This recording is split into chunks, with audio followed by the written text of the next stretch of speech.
To help with that push in defense, the U.S. recently agreed to sell Taiwan more than $345 million worth of weapons. But that sale comes as deals worth more than $19 billion are still delayed. Well, to find out why it's taking so long, I spoke to Raymond Guo, a security analyst from the RAND Corporation.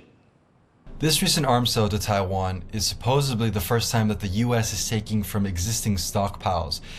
What does that mean? What difference does that make compared to past sales? Typically, what Taiwan's gotten has been just arms sales. So the U.S. says, hey, here's a list of stuff that you have that we're willing to offer to you. And then Taiwan will fork over the money in advance usually. And then the United States their factories will get to start producing these things. As they're produced, they're then shipped over.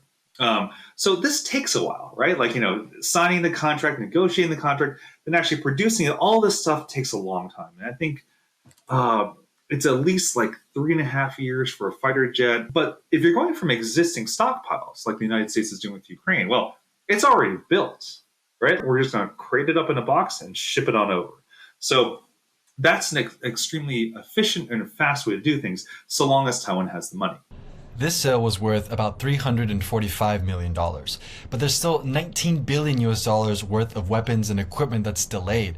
And some of these systems were purchased in 2019. Can you explain the current situation and why these systems are delayed?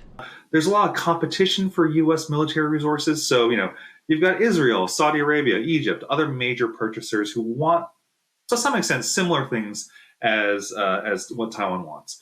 But the big issue is this. At the end of the Cold War, the United States reaped a peace dividend. We are no longer have to maintain as big of a military, and especially a defense industrial base, to create these weapons on the fly and is in high quantities. But as we see that territorial aggression, great power conflict, and even minor power conflict are back on the table, that kind of disinvestment or kind of atrophying of the defense industrial base, that's the major issue. The U.S. just can't produce as many weapons as it used to, and as many weapons and ammunition in particular, as modern warfare requires. So we're seeing this in the case of Ukraine. We're also seeing this in the case of Taiwan.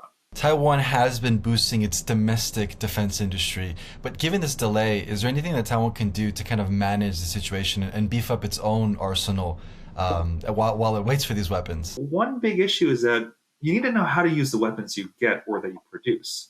And so there's a lot of hardware stuff, right? But there's also a lot of software stuff that is just as important. Do the soldiers know how to use the weapon? I think the Hong Kong exercises that have just been completed were kind of a good example of that. They were training soldiers and having them demonstrate their uses of javelin missiles, for example. So great. As more javelins come online, they can be paired up with the soldiers who know how to train them. But this can be done at a much wider scale.